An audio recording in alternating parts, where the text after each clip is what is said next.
In Japan, I think hiring, especially Japanese with as a seishain, I'm not sure how you call it in English, but basically a lifetime employee, you're taking on a really big risk. And so I think you can get really talented people while they're in university, and then you can see, rather than hiring new graduates, you can actually see if they are a match for the culture.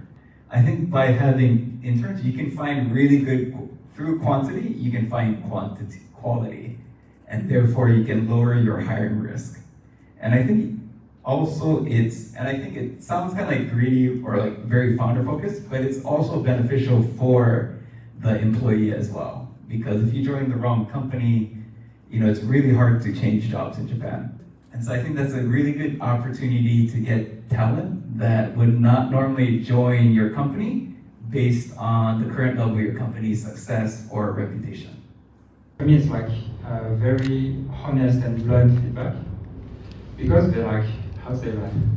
They're not shakaijin, like they're not members of society, so they have no filters most of the time. And so when you say something, they don't care that you're the CEO, basically. They don't see you as the CEO anyway. And they're gonna be like, so my interns were international as well, but they're just gonna tell you stuff to your face, like they told me, because you're old, or something like this, and I'm like, oh, okay, sure. And I guess they were true in this context, but like, no employee would never say that to your face. And so I think actually I'm really grateful for having this like very raw, like honest feedback that basically you wouldn't get from employees. So yeah, that's another very important point in my opinion. It's like some fresh air, like some no filter. It's actually not them interviewing you, but you interviewing them as well. Like it's also a mindset change. Like you are good, so it's not like I want to please you so I can enter your company. It's like, why should I even work for you? Like what's in it for me? Because I'm very popular, like I'm on the demand. I'm demanded on the market or something like this. So I guess you have to be more confident. The CEO would ask questions, like leading questions using Japanese terms, just so they know that you have like the bare minimum, so that you are a good like culture fit in there. So for example, if he asks something about like zangyo, or like says the word senpai, or some using specific words for the questions, and you don't hitch and you just answer normally because you've heard those words before, that like in their heads they're like, all right, he's gonna be fine. Like he's gonna, even if he doesn't speak Japanese, he's gonna be fine dealing in this culture.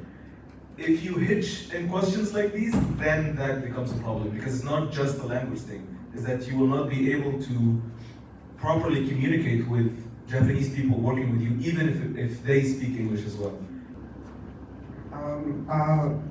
I think when I interviewed for like a standard Japanese company, I think what they were looking for was like potential, or like your like personality and like what you can be in the future, as opposed to any specific skills you have.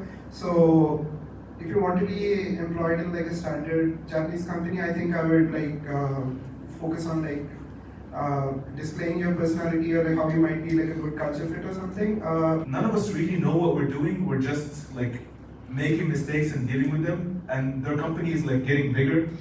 So after that, I realized that in Japan, like making mistakes and being imperfect is kind of glorified a little bit. Like it's fine to ask questions and like continue making mistakes daily, and it doesn't build up a bad reputation of you as an employee. So that specific fact is kind of the opposite of what I saw specifically in Egypt. So from that moment, I felt like, yeah, I need to like find this kind of environment to work here. Okay, so my question is that are you planning to open that in Sapporo?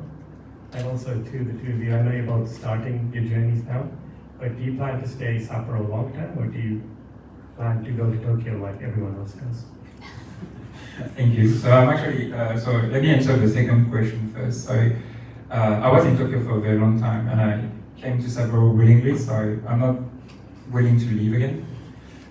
So I plan to stay in Sapporo. And for my business, actually, like I don't want to talk about it too much because it's not real for now, but it's basically a laser tag. It's something that exists abroad a lot, but it's not something that exists in Japan. And so I want to open laser tag centers here. And I want to start with Sapporo, even though I got a lot of feedback that like, Sapporo is the worst place to start a new business because Sapporo people don't like new things. Honestly, I think it's not true. Again, so I want to prove those people wrong. But yeah, so I intend to do that Shinai, like inside Sapporo Shi. But not necessarily like, it might be in Kita, Hiroshima, it might be like around Sapporo, yeah. But it's not for now. I despise Tokyo, so I want to be in Sapporo. Yeah, if you've lived in Tokyo for any amount of time, you know that place is not really a good place to sell. Sapporo is like, in my opinion, kind of a perfect city. Like everything is Victor agrees. We're trying to get your whole like shareholders to come to you. Please. Yeah, I feel like it's a perfect mix between modern city, everything is available, it's fun, but also you're not gonna be driven insane by how loud and how crammed everything. I think like you probably will have more like number of opportunities in Tokyo compared to Sapporo, but you'll also have to like compete against a lot more people. So if you are lucky, you can get somewhere in like if you want an opportunity, you can like try and find one here, or if you want to, you can also try to create those opportunities in Sapporo, like as a startup, like founder or something. So it really depends what you want to do, I guess. Like, if we're not necessarily comparing Sapporo to Tokyo, but Sapporo to like Honshu, it's like 5 to 10 times more opportunities. So that's true. But as far as I know, it's growing in Sapporo. Like I see now on job hiring sites, many more jobs than I saw back when I was applying. So I would say if your job is to work in Japan, if your goal is to work in Japan specifically, yes, Sapporo will have a lot less opportunities than you think for technical positions. For like administrative and other types of positions, from what I hear, the difference is like getting much smaller. Like you can find just as many jobs here as you can find anywhere in Honshu. But yeah, technical is still like, because Sapporo is notoriously still not very industrial. The closest thing we had to like a big industrial hiring like campaign was the Rapidus factory in Chitose. But other than that, there were not really like many opportunities.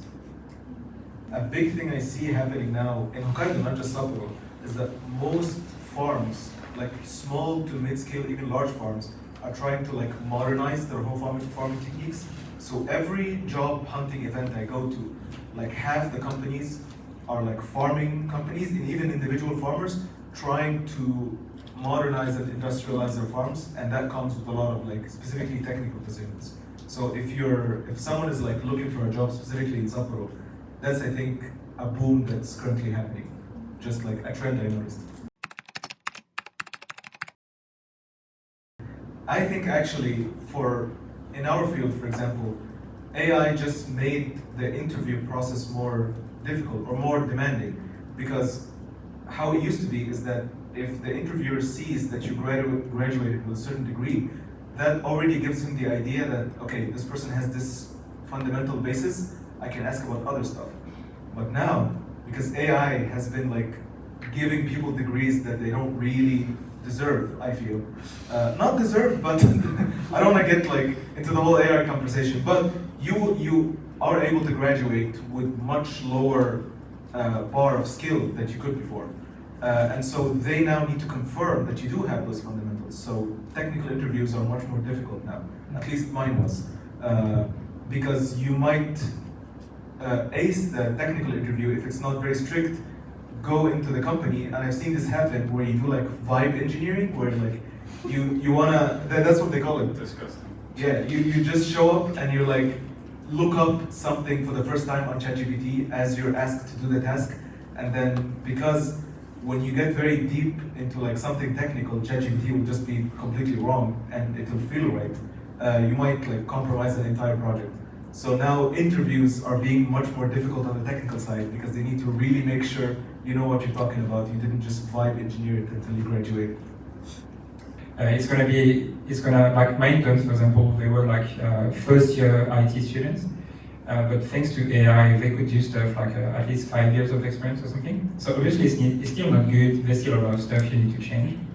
But I think it's a good opportunity because there's no prompt engineers currently. Like there's no real prompt engineers on the market, or like the one that exists are super expensive. And so I think there's in IT at least there's an opportunity to be the first of a new kind of engineer that I think is valuable for some companies. If you're gonna join a startup where we're trying to do something big, it's, let's say, you'll be too slow. So if you want to join a startup that's run by a foreigner, you definitely need to be pretty good at ChatGPT. Thank you so much for this proactive discussion. Everyone, please give them a big hand.